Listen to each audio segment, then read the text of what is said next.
So ఏం చెప్తున్నాడు? Depletion method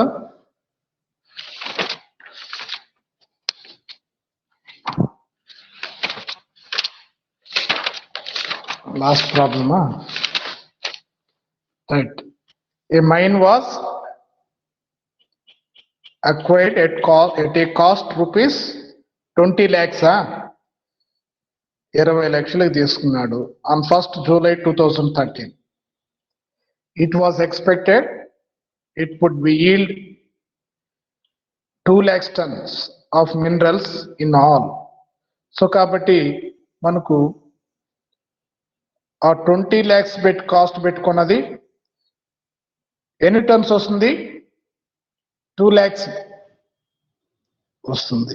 right, okay. Actual output was 2013 10,000 tons, 2014 అదేనమ్మా చదివింది. హలో, ఎస్ సార్, అదే sir. 2014 40,000 tons and 2015 20,000 tons. Write up the mines account for the above years using depletion method of charging depreciation. So ఇది so first year మనకు 10,000 tons వచ్చింది. ఎంత వచ్చింది? 10,000 tons. Right. So first మనము rate of depreciation calculate చేసుకోవాలి. ఇక్కడ rate of depreciation is equal to cost of mine 20 lakhs, అలాగే estimated quantity ఎంత ఇచ్చాడు? టోటల్ ఎన్ని టన్స్ ఆఫ్ మినరల్స్ వస్తున్నాయి మనకు? 2 lakhs tons ఆఫ్ మినరల్స్ మనకు ఆ 4 years ఎన్ని ఇయర్స్ కి ఇచ్చింది? 13, 14, 15 3 years లో మనకు 2 lakhs tons రావడం జరుగుతుంది. ఓకేనా? అయితే మనము 13 లో 10 tons, 14 లో 40 tons, 15 లో 32 tons తీసాం. కాబట్టి దీనికి సంబంధించినటువంటి డిప్రిసియేషన్ మనం క్యాలిక్యులేట్ చేయాలి అంటే మనం ఫస్ట్ రాసుకోండి. Rate of depreciation is equal to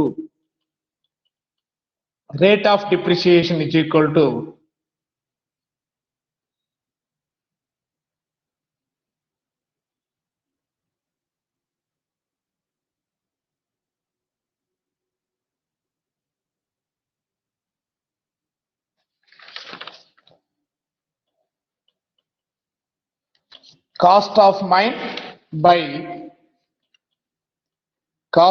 mine by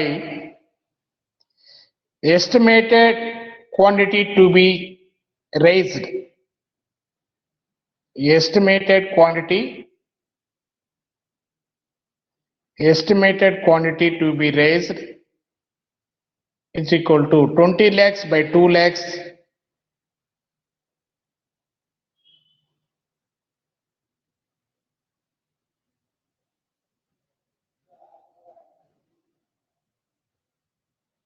rupees 10 per ton. Right. అయితే మనకు ఏ ఇయర్ ఎంత టన్స్ వచ్చిందో దాని ప్రకారం డిప్రిసియేషన్ క్యాల్కులేట్ చేసుకుంటూ రావాలి. టన్ కి 10 రూపీస్ డిప్రిసియేషన్ క్యాల్కులేట్ చేసుకుంటూ రావాలి. మనకు 2013 లో 10 tons రావడం జరిగింది. 10 అంటే 10,000 tons. 10,000 tons ఇంటూ 10 వేస్తే ఎంత వస్తుంది డిప్రిసియేషన్? హలో జో బాలాజీ, తరుణ్, అఫియా, 1000 వస్తుంది సార్. 1000 కాదు నాయన, 10,000 tons మనము 2013 లో తీసుకున్నాం. అయితే ఇక్కడ ఒక టన్నుకి మనము డిప్రిసియేషన్ కి ఒక టన్నుకి 10 రూపీస్ క్యాల్కులేట్ చేయాలి. ఏం చెప్తున్నాడు చూడండి ఇక్కడ, rate of depreciation is equal to cost of mine by ఏంది estimated quantity to be raised అన్నాడు. కాబట్టి మనకు దాంట్లో 20 lakhs tons మనకు వస్తాయి. దాని cost 20 lakhs by 2 lakhs tons. So కాబట్టి వేసుకుంటే ఆ రేటు ప్రకారం మనకు ఒక టన్నుకి 10 rupees డిప్రిసియేషన్. ఒక టన్నుకి ఎంత డిప్రిసియేషన్ ఈజ్ ఈక్వల్ టు ఎంత వచ్చింది మీకు అక్కడ? 10 rupees, 10 sir. 10 rupees. Rupees 10 for ton. Rupees 10 for ton రాసుకోండి. మీకు డౌట్ అయితే ₹10 ఫర్ టన్ వేసుకుంటే ఒక టన్నుకి 10 రూపీ డిప్రిసియేషన్ అంటే ఏ ఇయర్ లో ఎన్ని టన్స్ మనము తీసామో అంత డిప్రిసియేషన్ తీసేస్తూ వస్తాం. ఓకేనా? సో కాబట్టి ఇప్పుడు మనం మైన్ అకౌంట్ ఏంటి? ఇది కూడా సింపుల్ ప్రాబ్లం, అర్థం చేసుకోవాలి.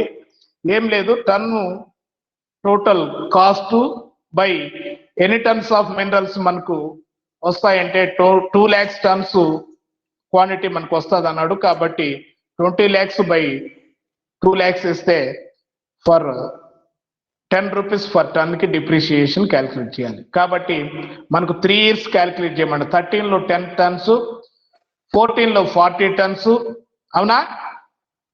15 లో 32 tons. అంతేనా ఇచ్చింది?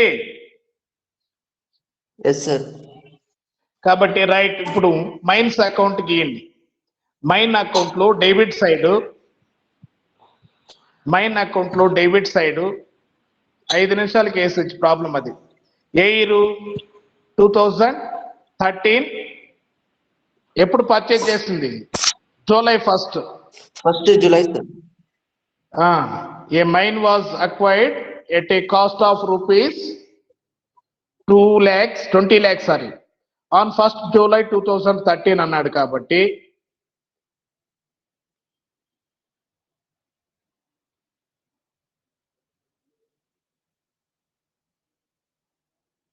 రైట్. సో మనం ఇక్కడ ఇయర్ తో మనకు పని లేదు. మనకు జూలై నుంచి డిసెంబర్కి 6 months కదా అయింది. అర్థమవుతుందా? మనం టన్నులు లెక్కేస్తున్నాం కాబట్టి ఎన్ని టన్స్, ఎన్ని నెలలు మనకు అవసరం లేదు. 6 నెలలే అయింది.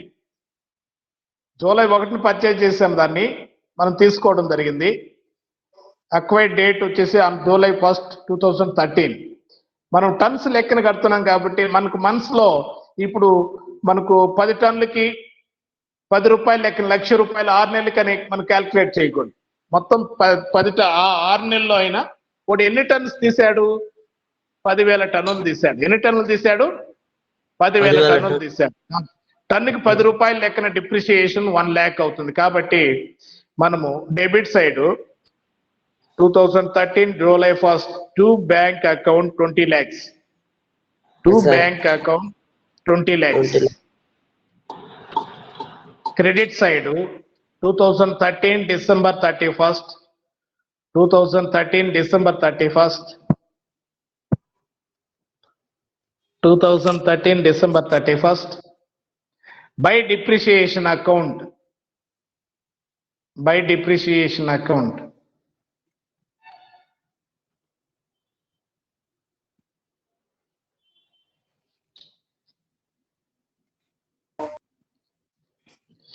ఎంత depreciation? 1 lakh. 1 lakh. 1 lakh sir. 1 lakh ఎలా వస్తుంది? 1 lakh మనం sir. మామూలుగా ఆడికి డిఫరెన్స్ ఏం లేదు. ఆడ లైఫ్ టైం ఇచ్చినాడు. దేనికి? అసెట్స్ వాల్యూని మనము డిమినిషింగ్ లో కానీ లేదా ఫిక్స్డ్ స్ట్రైట్ లైన్ మెథడ్ లో కానీ అక్కడ ఏమి ఇస్తాడు? అసెట్ లైఫ్ టైం ఇస్తాడు. ఇక్కడ క్వాంటిటీ టు బి రైజ్డ్ ఎన్ని యూనిట్లు వస్తుంది? దాంట్లో 20 లక్షలు. దాంట్లో 20 లక్షలు ఖర్చు పెట్టుకుంటే 2 లక్షలు వస్తుంది. అంటే ఫర్ టన్నుకి ఎంత రద్దు చేసుకుంటూ రావాలి? మనము టన్ను ఎంత రద్దు చేసుకుంటూ రావాలి? 20 lakhs by 2 lakhs వేస్తే టన్నుకి 10 rupees లెక్కన డిప్రిసియేషన్ క్యాల్కులేట్ చేసుకుంటూ రావాలి. టన్నుకి డిప్రిసియేషన్ ఎంత క్యాల్కులేట్ చేసుకుంటా రావాలి? టన్నుకి 10 rupees డిప్రిసియేషన్. సో అది ఇక్కడికి అక్కడికి తేడా, ఇంకేం లేదు. కాబట్టి రిమైనింగ్ బ్యాలెన్స్ ఎంత ఉంది? 1 lakh పోతే 20 lakhs లో 19 lakhs. By balance carried down 19 lakhs. By balance carried down 19 lakhs.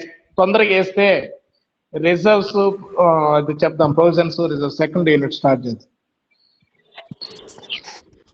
Right. మళ్ళీ అక్కడ 2014 జనవరి 1 టూ బ్యాలెన్స్ బ్రాట్ డౌన్. మీరే వేసి ఇచ్చి ఇంకా ఖాతా అది ఎంత ఉంది ఓపెనింగ్ బ్యాలెన్స్? 19 lakhs. 2014 19 lakhs ఉంది. మళ్ళీ అక్కడ ఎన్ని టన్స్ 2014 లో ఎన్ని టన్స్? 40,000 tons into 10 వేస్తే 40,000 tons, sir. 4 lakhs depreciation by 4 lakhs depreciation account. Very good. 4 lakhs. By 2014 credit side 2014 December 31st 2014 December 31st by depreciation account 4 lakhs. 19 lakhs లో 4 lakhs పోతే remaining balance carry down ఎంత వస్తుంది? 15 lakhs, sir. 15 lakhs. 15. Yes, sir. Same day to by balance carry down. By balance carry down. By balance carry down. 2015 January 1st. Two balance carry down 15 lakhs. Two balance carry down 15 lakhs.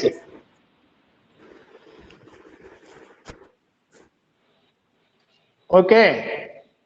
Yes. Right. మళ్ళీ credit side 2015 December 31st By 2000 depreciation 3,20,000. by depreciation account 3,20,000. Balance 3 lakhs carried down 20,000. 11 lakhs 80,000. By balance carried down 11 lakhs 80,000. 11 lakhs 80,000. Yes, Total sir. 15 lakhs total చేసి మళ్ళీ 2016 January 1st two balance brought down. Two balance brought down 11 lakhs 80,000. Yes, sir. 11 lakhs 80,000 అంతే problem. 3 years కి Okay. మనకి ఇచ్చిందోడు. So కాబట్టి మనం 20 లక్షలు పెట్టుకుంటే మనకు దాంట్లో 20 లక్షలు కాదు 2 లక్షల టన్నులు వస్తుందన్నాడు. సో కాబట్టి డిప్రిసియేషన్ ఎలా క్యాల్కులేట్ చేయాలి? మనకు అయినటువంటి మనం ఎలాగైతే యంత్రము బై జీవిత కాలము వేస్తామో ఇక్కడ the value of the mine, cost of the mine by total output to be raised లేదా quality of mine to be raised. మనకు ఎన్ని యూనిట్లు వస్తుంది అన్నాడు? అది 2 లక్షలు టన్స్ వస్తుంది అన్నాడు. సో 2 కాబట్టి lakhs. Depreciation is equal to rate of depreciation is equal to 10 rupees per ton. 10 rupees per ton calculate చేసుకొని ఆ 3 years కి మనం డిప్రిసియేషన్ క్యాల్కులేట్ చేస్తే రిమైనింగ్ టోటల్ 2016 January 1st కి two balance brought down 11 lakhs 80,000 ఉంది. 11 lakhs 80,000 ఉంది. అది problem, simple problem. దాన్ని కూడా పెట్టాను మీకు, వచ్చింది అది కూడా Yes, మొత్తం sir. ఆడదాకా వచ్చింది. Yes, sir. రైట్. పోతే నెక్స్ట్ సెకండ్ యూనిట్ స్టార్ట్ చేద్దామని ఈరోజు. సెకండ్ యూనిట్ మిడిల్ లో హెడ్డింగ్ పెట్టుకోండి, provisions and reserves.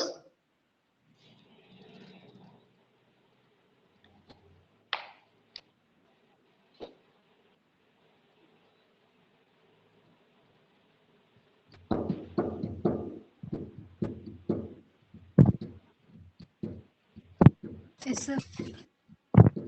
Provisions Yes, and sir. Reserves. Right. Right. First మనం ప్రొవిజన్స్ గురించి చెప్తాం, తర్వాత రిజర్వ్స్ గురించి మళ్ళీ చెప్దాం. రైట్.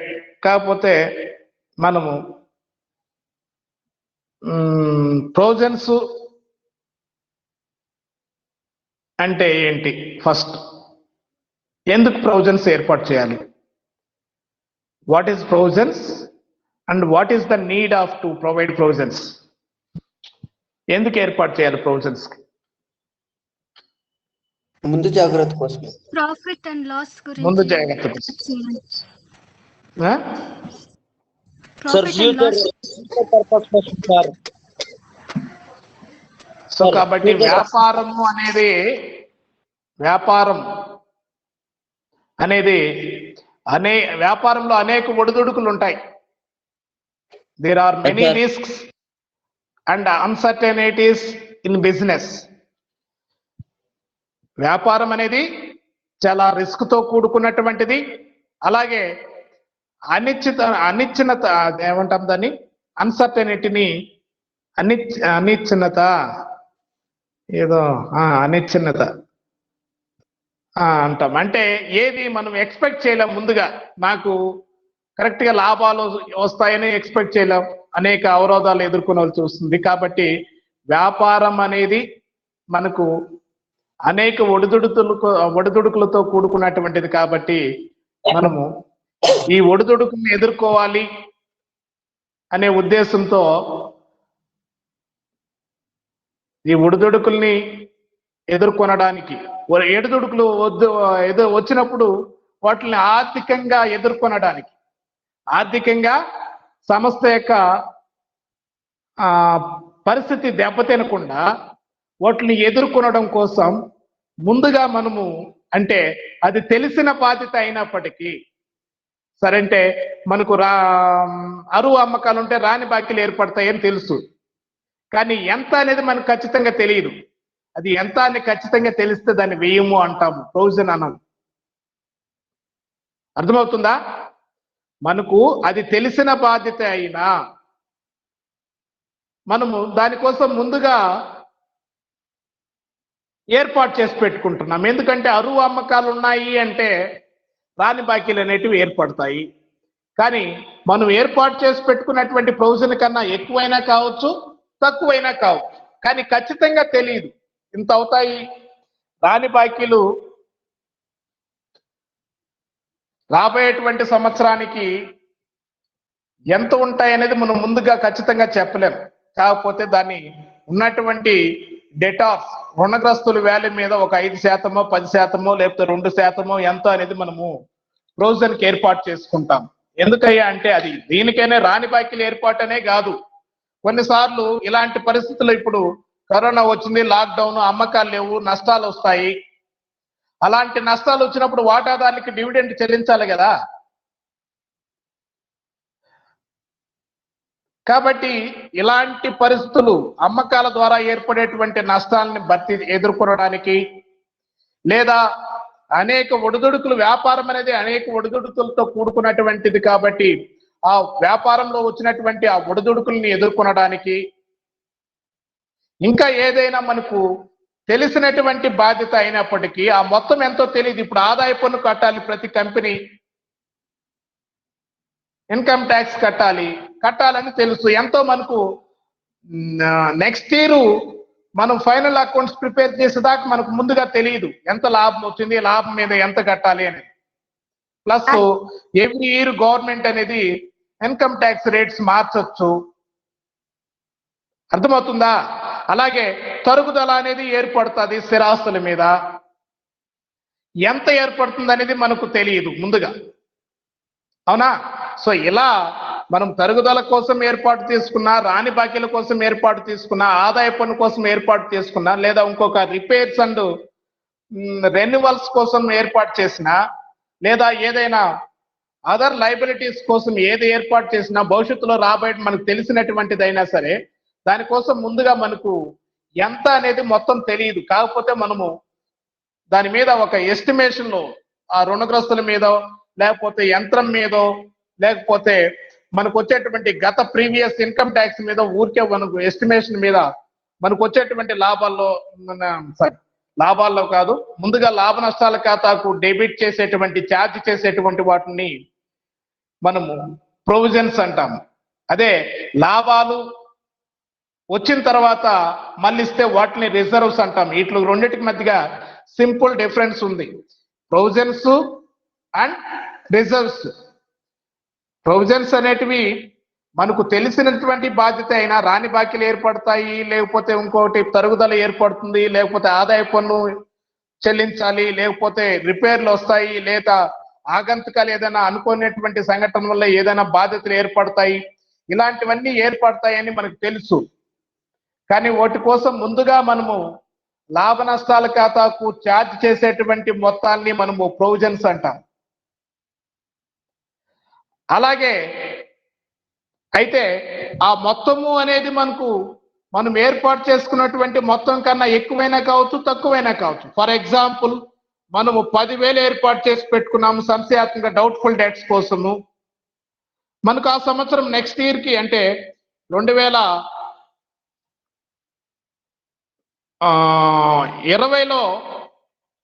2021 కోసము మనం 2020లో ముందుగా ఒక 10,000 రుణగ్రస్తుల మీద, అంటే రుణగ్రస్తుల మీద ఒక 5% అనుకో. రుణగ్రస్తులు ₹1,00,000 ఉన్నారు లేదా 2 లక్షలు ఉన్నారు. 2 లక్షల మీద 5% ప్రొవిజన్ ఏర్పాటు చేయండి అన్నారు అనుకో. ఎంత వస్తుంది ప్రొవిజన్? 2 లక్షల మీద 5% అంటే 2 లక్షల మీద 5% ప్రొవిజన్ అంటే ఎంత వస్తుందయా? 10,000 వస్తుంది. ఎంత వస్తుంది? 10,000 వస్తుంది సార్. 10,000. అయితే మనకు రాని బాకీలు ఆ సంవత్సరం 16,000 ఏర్పడ్డారు. ఎక్కువైనాయి కదా, లేదా 6,000 అయినాయి అనుకో రాని బాకీలు. మనం ఏర్పాటు చేసుకున్నటువంటి మొత్తంలో 4,000 మిగిలింది. 16,000 అయితే 6,000 ఎక్కువగా అయింది. 6,000 మనం ఏర్పాటు చేసుకున్నటువంటి ప్రొవిజన్ కన్నా ఎక్కువైంది. కాబట్టి మనం ఇక్కడ భవిష్యత్తులో ఏర్పడబోయేటువంటి ఈ తెలిసి తెలియనటువంటి బాధ్యతల కోసం, అంటే తెలిసిన బాధ్యతలే, తెలియని బాధ్యతలు కాదు, తెలిసిన బాధ్యతలు అయినప్పటికీ ఆ మొత్తము ఎంత అనేది మనకు ఖచ్చితంగా తెలియదు. సో కాబట్టి ఆ మొత్తము ఫలాన్ని తెలిస్తే అంటే ఫలాన్ని కట్టాలి మేము 10,000 అంటే దాన్ని వెయ్యము, ఫలానా ఆయనకి చెల్లించాలి అంటే వెయ్యము అంటాం, ప్రొవిజన్ అనం. సో కాబట్టి ఖచ్చితంగా తెలియదు. దానికి మనకు దగ్గర దాపులో ఎంతైతే ఉంటుందో దాని మీద ఉండేటువంటి రుణగ్రస్తుల మీద ఒక 5% లేకపోతే 2%, 3%, 4% ఎంత ప్రొవిజన్ ఏర్పాటు చేస్తాం. సో కాబట్టి ప్రొవిజన్ అంటే మనకి ఇక్కడ అది మనకు తెలిసినటువంటి బాధ్యత అయినప్పటికీ భవిష్యత్తులో ఏర్పడేటువంటి నష్టాలు, అమ్మకాల ద్వారా వచ్చేటువంటి నష్టాలు కానీ, లేదా రాని బాకీల ద్వారా వచ్చేటువంటి ఆ మొత్తాలు కానీ, లేదా ఆదాయ పన్ను కానీ, రిపేర్లు కానీ, వీటి కోసము ముందుగా మనం లాభ నష్టాల ఖాతాకు ఛార్జ్ చేసేటువంటి మొత్తాన్ని ప్రొవిజన్స్ అంటాము. అంటే దీనివల్ల నికర లాభం తగ్గిపోతుంది. దీనివల్ల ఏమైపోతుంది? దీన్ని డెబిట్ చేసేమంటే నెట్ ప్రాఫిట్ తగ్గిపోతుంది. అందుకని దీన్ని లాభ నష్టాల ఖాతాకు ఛార్జ్ చేస్తున్నాం. గుర్తుపెట్టుకోవాలి, రిజర్వులు అనేటివి మనకు లాభాలు వచ్చిన తర్వాత మళ్ళీ ఇస్తున్నాం. ఇదే మనకు బాధ్యతలు అనేటివి 2 రకాలు, తెలిసిన బాధ్యతలు, తెలియనటువంటి బాధ్యతలు. తెలిసిన బాధ్యతలు కానీ, తెలియనటువంటి బాధ్యతలు కానీ, భవిష్యత్తులో ఏర్పడేటువంటి ఇలాంటి తెలిసి తెలియనటువంటి బాధ్యతల కోసం మనకు లాభాలు ఆదాయాల నుంచి మళ్ళిస్తే దాన్నేమో రిజర్వులు అంటున్నాం. అంటే దీనివల్ల ఏం జరుగుతుంది అంటే వాటాదారులకు పంచబడేటువంటి లాభాలు తగ్గిపోతాయి. రిజర్వులు మళ్ళించడం వల్ల ఏమవుతుంది? రిజర్వులకు మళ్ళిస్తే ఏమైపోతుంది? వాటాదారులకు పంచబోయేటువంటి లాభాలు అనేటివి తగ్గిపోవడం జరుగుతుంది. ప్రొవిజన్స్ కి ఏర్పాటు చేస్తే నికర లాభం తగ్గిపోతుంది. సో ఇలా ఈ రెండింటి మధ్య సింపుల్ తేడా ఉంది. రెండు మళ్లింపులే. దీన్ని లాభ నష్టాల ఖాతాకు ఛార్జ్ చేస్తున్నాం ఈ ప్రొవిజన్స్ అనేటివి.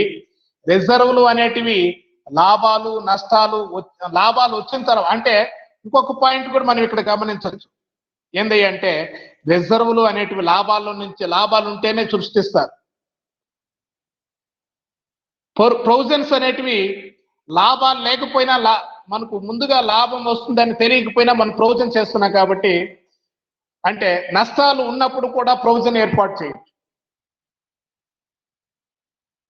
అంటే రిజర్వులు అనేటివి లాభాల్లో నుంచి మాత్రమే సృష్టిస్తారు, మళ్ళిస్తారు. ప్రొవిజన్స్ అనేటివి మనం లాభ నష్టాల ఖాతాకు ముందుగా ఛార్జ్ చేస్తున్నాం కాబట్టి దాన్ని మనము లాభాలు ఏర్పడక ముందే ఏర్పాటు చేస్తున్నాం కాబట్టి మనకు నష్టాల నుంచి కూడా ఏర్పాటు చేయొచ్చు. ముందుగా తెలియదు కదా మనకు ఏర్పాటు చేయకుంటే లాభం వస్తుందా నష్టం వస్తుందని. కాబట్టి దీన్ని ఏర్పాటు చేసిన తర్వాత నికర లాభం తగ్గిపోతుంది. కాబట్టి నికర లాభంతో పని లేకుండా మనము ప్రొవిజన్స్ ఏర్పాటు చేయొచ్చు. నికర లాభంతో పని లేకుండా ప్రొవిజన్స్ ఏర్పాటు చేయొచ్చు. అర్థమవుతుందా? సో కాబట్టి వ్యాపారం అనేది రిస్క్, అన్సర్టనిటీతో, అనిశ్చనతతో కూడుకున్నటువంటిది పని. కాబట్టి ఇక్కడ మనకి ఏర్పడబోయేటువంటి అనేక బాధ్యతలను ఎదుర్కొనడం కోసం మనము లాభ నష్టాల ఖాతాకు ఛార్జ్ చేసేటువంటి మొత్తాన్ని ప్రొవిజన్స్ అని, అలాగే ఇలాంటి తెలిసి తెలియనటువంటి బాధ్యతల కోసం అంటే భవిష్యత్తులో ఏర్పడబోయేటువంటి ఏదైనా నష్టాలు వాటి కోసము మనము లాభాలు ఆదాయాల నుంచి మళ్లించేటువంటి మొత్తాలను రిజర్వులు అని అంటాం. ఓకేనా? కాబట్టి ఏర్పాట్లకు మనకు ఉదాహరణలు చెప్పాం.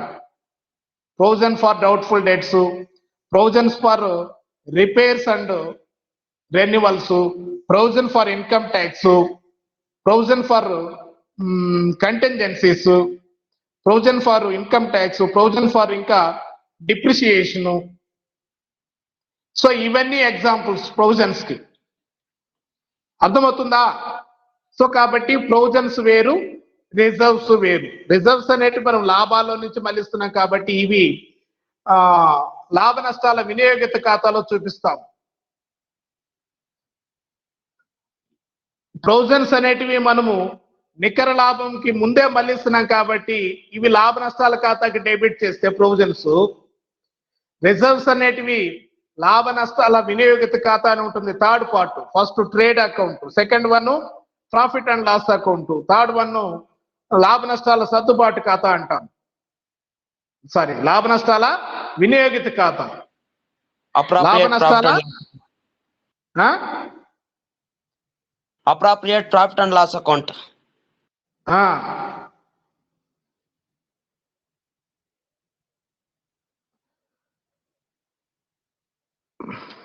సో కాబట్టి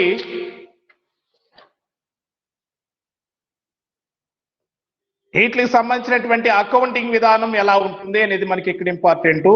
అలాగే రిజర్వ్స్ కి థియరీ ఈ రోజంతా థియరీనే కాబట్టి ఈ రిజర్వ్స్ కి ప్రొవిజన్స్ కి ఉండేటువంటి డిఫరెన్సెస్ చూసినట్లయితే ఈ రెండింటి మధ్య చాలా distinction between provisions and reserves. So ఇక్కడ మనం ఆల్రెడీ చెప్పాము. కొన్ని మనం చూసినట్లయితే రిజర్వులు అనేది ఏ ఉద్దేశంతో ఏర్పాటు చేస్తున్నారు, మళ్ళీ రిజర్వ్లో రకాలు ఉన్నాయి. దాన్ని మళ్ళీ టాపిక్ మళ్ళీ చెప్తాము. ఎందుకంటే రిజర్వ్లో జనరల్ రిజర్వ్స్ ఉన్నాయి, రెవెన్యూ రిజర్వ్స్ ఉన్నాయి, సీక్రెట్ రిజర్వ్స్ ఉన్నాయి, క్యాపిటల్ రిజర్వ్స్ ఉన్నాయి, రిజర్వ్ ఫండ్ ఉంది. సో అవన్నిటి గురించి మళ్ళీ చెప్దాము.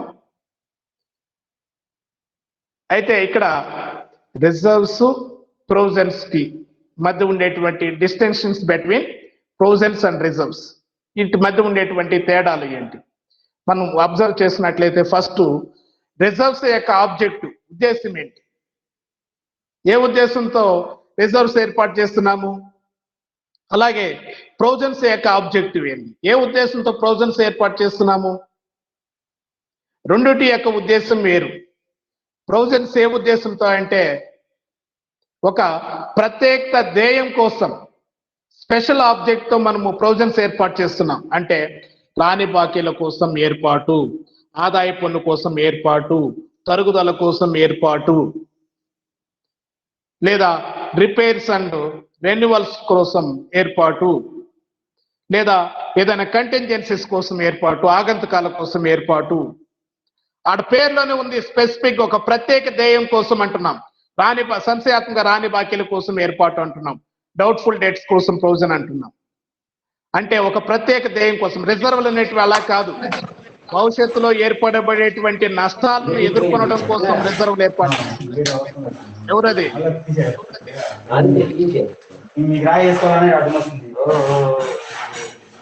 ఎవరియా?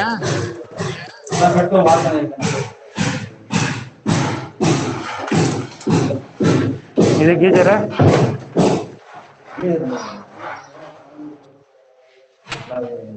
మ్యూట్లో పెట్టినాను. ఎవరు? కర్ణాకర్ రెడ్డి. పోతాను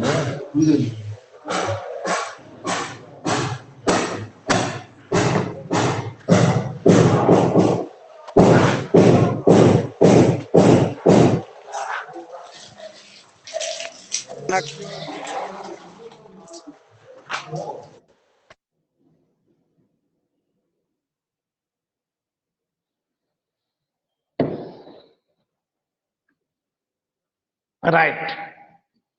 సో కాబట్టి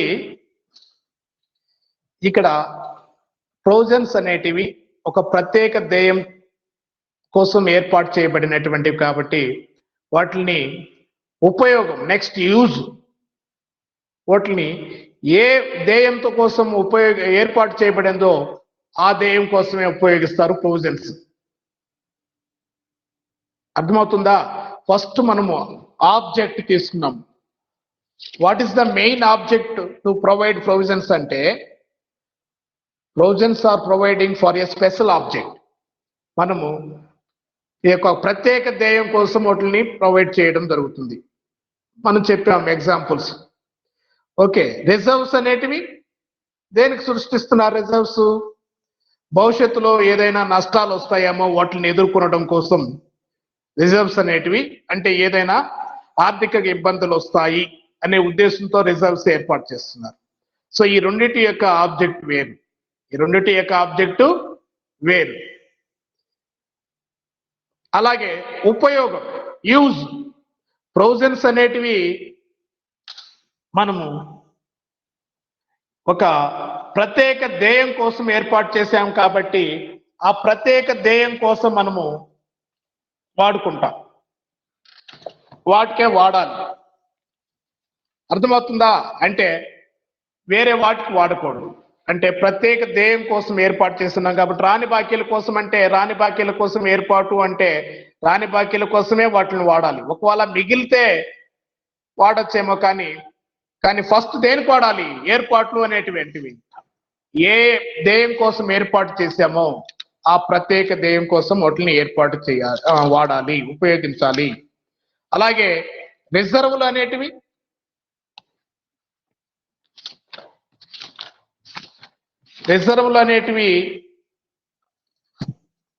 భవిష్యత్తులో ఏర్పడేటువంటి నష్టాలను లేదా బాధ్యతల కోసం ఉపయోగిస్తారు. భవిష్యత్తులో ఏర్పడేటువంటి నష్టాలు బాధ్యతల కోసం ఏర్పాటు చేస్తారు. అలాగే నెక్స్ట్ ప్రొవిజన్స్ ఎలా ప్రొవైడ్ చేస్తారు? రిజర్వ్స్ ఎలా ప్రొవైడ్ చేస్తారు? దాన్ని ఎలా సృష్టిస్తారు అంటే ప్రొవిజన్స్ లాభాలు లేనప్పటికీ కూడా ప్రొవిజన్స్ ఏర్పాటు చేయొచ్చు. రిజర్వ్స్ అనేటివి ఓన్లీ లాభాలు ఉన్నప్పుడే మనం సృష్టిస్తారు. లాభాలు ఉన్నప్పుడు మాత్రమే సృష్టించడం జరుగుతుంది.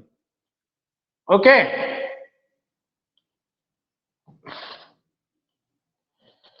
నెక్స్ట్ ఇంకొక 4 పాయింట్లు చెప్పేస్తాం ఈ క్లాస్లో. తర్వాత రేపు డీటెయిల్డ్గా మీకు నోట్స్ పంపిస్తాను. అవసరం అంటే నీడ్. ప్రొవిజన్స్ ఎందుకు ఏర్పాటు చేయాలి? రిజర్వ్స్ ఎందుకు ఏర్పాటు చేయాలి అంటే నికర లాభం కనుక్కోవడం కోసం వీటిని ప్రొవిజన్స్ ని లాభ నష్టాల ఖాతాకు డెబిట్ చేయాలి. అయితే రిజర్వ్లు అనేటివి నికర లాభం కనుక్కున్న తర్వాత మళ్ళిస్తారు. ప్రొవిజన్స్ అనేటివి మనం ఫస్ట్ నికర లాభం కనుక్కోవాలంటే ప్రొవిజన్స్ లాభ నష్టాల ఖాతాకి డెబిట్ చేసిన తర్వాత నికర లాభం కనుక్కుంటాం. అదే నికర లాభం కనుక్కున్న తర్వాతనే రిజర్వ్లు మళ్ళిస్తారు. ఓకేనా? నెక్స్ట్ ఇంకా అలాగే మనము ఈ పాయింట్ కూడా చెప్పాం ఏంటంటే ప్రొవిజన్స్ అనేటివి లాభ నష్టాల ఖాతాకు డెబిట్ చేస్తారు. అలాగే ఈ రిజర్వ్స్ అనేటివి లాభ నష్టాల వినియోగిత ఖాతాకి డెబిట్ చేస్తారు. అలాగే ప్రొవిజన్స్ అనేటివి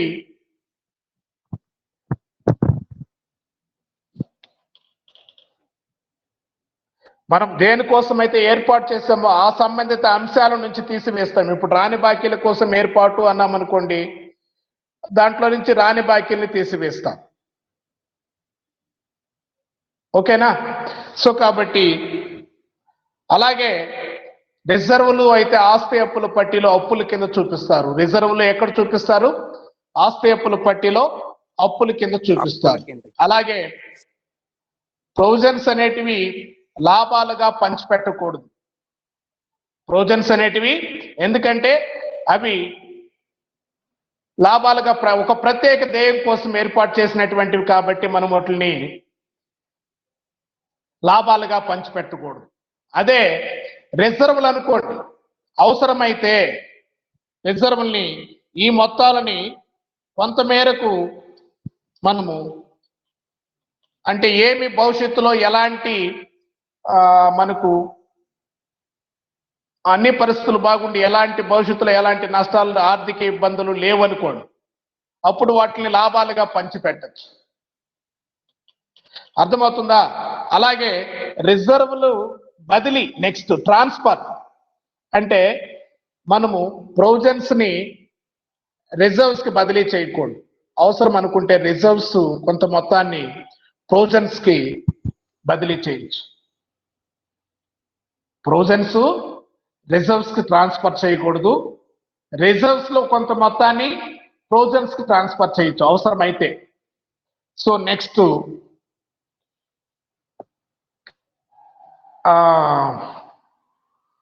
ఈ ప్రొవిజన్స్ నుంచి డివిడెండ్ ప్రకటించవచ్చు. లాభాలను పంచిపెట్టకూడదు, కానీ ప్రొవిజన్స్ నుంచి వాటాదారులకు డివిడెండ్ పంచవచ్చు. కానీ రిజర్వ్స్ నుంచి లాభాలను పంచవచ్చు. అవి లాభాలే కాబట్టి వాటాదారులకు పంచిపెట్టచ్చు, కానీ దాంట్లో నుంచి డివిడెండ్ ప్రకటించకూడదు. డివిడెండ్ వేరు, లాభాలు వేరు. సో కాబట్టి మనం అర్థం చేసుకోవాల్సింది ఇంకొకసారి క్లియర్గా, ప్రొవిజన్స్ నుంచి లాభాలు పంచకూడదు. రిజర్వ్ నుంచి భవిష్యత్తులో ఎలాంటి ఇబ్బందులు రానప్పుడు వాటిని లాభాలుగా పంచిపెట్టచ్చు వాటాదారునికి. ప్రొవిజన్స్ లో నుంచి డివిడెండ్ ప్రకటించవచ్చు, కానీ రిజర్వ్ లో నుంచి డివిడెండ్ ప్రకటించకూడదు. రిజర్వ్ లో నుంచి డివిడెండ్లు ప్రకటించకూడదు. సో అలాగే లాస్ట్ పాయింట్, నికర లాభంపై ప్రభావం. సో కాబట్టి ప్రొవిజన్స్ వల్ల నికర లాభం తగ్గిపోతుంది. రిజర్వ్స్ వల్ల వాటాదారులకు లభ్యమయ్యేటువంటి లాభాలు తగ్గిపోతాయి. వాటాదారులకు లభ్యమయ్యేటువంటి లాభాలు తగ్గిపోతాయి. ఇది ఈ రెండు రిజర్వ్స్ పోతే ప్రొవిజన్స్ మధ్య ఉండేటువంటి తేడా. ఎందుకంటే మనకు బాగా అర్థం కాకపోతే ఆ డిస్టెన్సెస్, ఆ డిఫరెన్సెస్ మనకు అబ్జర్వ్ చేసినట్లయితే మనకు ఈ రెండింటిని మనం ఏర్పాట్లు, రిజర్వ్ కి ఏర్పాటు లేదా ఏర్పాట్లకు మళ్లింపు అంటాం, కానీ ఈ రెండింటి మధ్య చాలా డిఫరెన్సెస్ ఉన్నాయి. ఈ ప్రొవిజన్స్ కి రిజర్వ్స్ కి మధ్య చాలా డిఫరెన్సెస్ ఉన్నాయి. అయితే మనకు ఆ ప్రొవిజన్స్ లో మనం ఏ ప్రొవిజన్స్ కి మళ్ళిస్తాము అనేది చూసాం.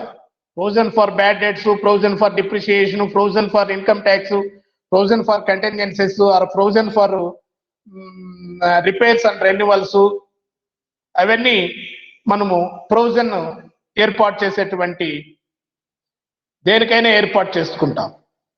ఇక్కడ రిజర్వ్స్ లో రేపు క్లాస్ లో చెప్దాం. రిజర్వ్స్ లో మనకు 6 టైప్ ఆఫ్ రిజర్వ్స్ ఉన్నాయి. వాటిలో రెవెన్యూ రిజర్వ్స్, జనరల్ రిజర్వ్స్, అలాగే capital reserves, secret reserves, reserve fund. So ఇవన్నీ టైప్స్ ఆఫ్ రిజర్వ్స్. రేపు క్లాస్ లో మనం వాటి గురించి చెప్తాము. ఫస్ట్ ఈ రోజు మనం చెప్పింది రిజర్వ్స్, ప్రొవిజన్స్ అంటే అర్థం. రిజర్వ్స్ అంటే బ్రీఫ్ గా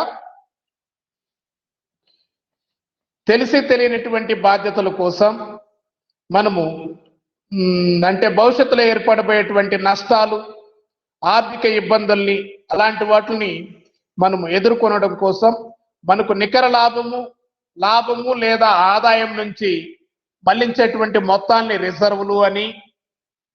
అర్థమవుతుందా? అలాగే మనకు తెలిసినటువంటి బాధ్యత అయినప్పటికీ అమ్మకాల ద్వారా ఏర్పడేటువంటి నష్టాలు కానీ, లేదా రాని బాకీలు, అరువు అమ్మకాలపై ఏర్పడేటువంటి రాని బాకీల ద్వారా ఏర్పడేటువంటి నష్టాలు కానీ, మరి ఏ ఇతర బాధ్యతలు కానీ వాటిని ఎదుర్కొనడం కోసం మనం లాభ నష్టాల ఖాతాకు ఛార్జ్ చేసేటువంటి మొత్తాన్ని ప్రొవిజన్స్ ఏర్పాట్లు అంటాం. రైట్. కాబట్టి ఈ ప్రొవిజన్స్ ఏర్పాట్లు మధ్య మనము తేడాలు చూసినట్లయితే మనము దీని యొక్క ఆబ్జెక్ట్ ఉద్దేశము, ప్రొవిజన్స్ యొక్క ఉద్దేశము వేరేగా ఉంది. ఎందుకంటే ప్రొవిజన్స్ అనేటివి ఒక ప్రత్యేక ధ్యేయం కోసం ఏర్పాటు చేసినటువంటివి కాబట్టి ఆ ప్రత్యేక ధ్యేయం కోసమే వాటిని వాడాలి. అలాగే రిజర్వులు అనేటివి భవిష్యత్తులో ఏర్పడేటువంటి భావిత నష్టాలు వాటి కోసం ఏర్పాటు చేస్తారు కాబట్టి భవిష్యత్తులో ఏర్పడేటువంటి నష్టాలు బాధ్యతల కోసం వాటిని ఉపయోగించుకోవచ్చు. అలాగే మనము రిజర్వులు అనేటివి లాభాలు ద్వారా లాభాలు ఉంటేనే సృష్టిస్తారు. ప్రొవిజన్స్ అనేటివి లాభాలు లేనప్పుడు కూడా ఏర్పాటు చేస్తారు. అలాగే నికర లాభం కనుక్కోవడానికి ప్రొవిజన్స్ ని లాభ నష్టాల ఖాతాకు డెబిట్ చేస్తారు. అలాగే నికర లాభం కనుక్కున్న తర్వాత రిజర్వులను సృష్టిస్తారు. అర్థమవుతుందా? సో ఇలాగ ఆస్తి అప్పుల పట్టీలో మనము దేనికోసమైతే ప్రొవిజన్స్ ఏర్పాటు చేసామో ఆ మొత్తం నుంచి తగ్గిస్తాము, రిజర్వుల్ని ఆస్తి అప్పుల పట్టీలో అప్పుల కింద చూపిస్తారు. సో కాబట్టి నెక్స్ట్ మనము ప్రొవిజన్స్ ని లాభాలుగా పంచిపెట్టకూడదు, కానీ డివిడెండ్లుగా ప్రకటించవచ్చు. డివిడెండ్లు ఏర్పాటు నుంచి డివిడెండ్లు చెల్లించవచ్చు, లాభాలుగా పంచిపెట్టకూడదు. రిజర్వుల నుంచి మనము అవసరమైతే భవిష్యత్తులో ఎలాంటి నష్టాలు రావనుకున్నప్పుడు లాభాలుగా పంచిని పెట్టచ్చు, ఎందుకంటే అవి వాళ్ళ లాభాల నుంచి మళ్లించినటువంటివే కాదా. కానీ డివిడెండ్లు ప్రకటించకూడదు. సో ఇది. అలాగే నెక్స్ట్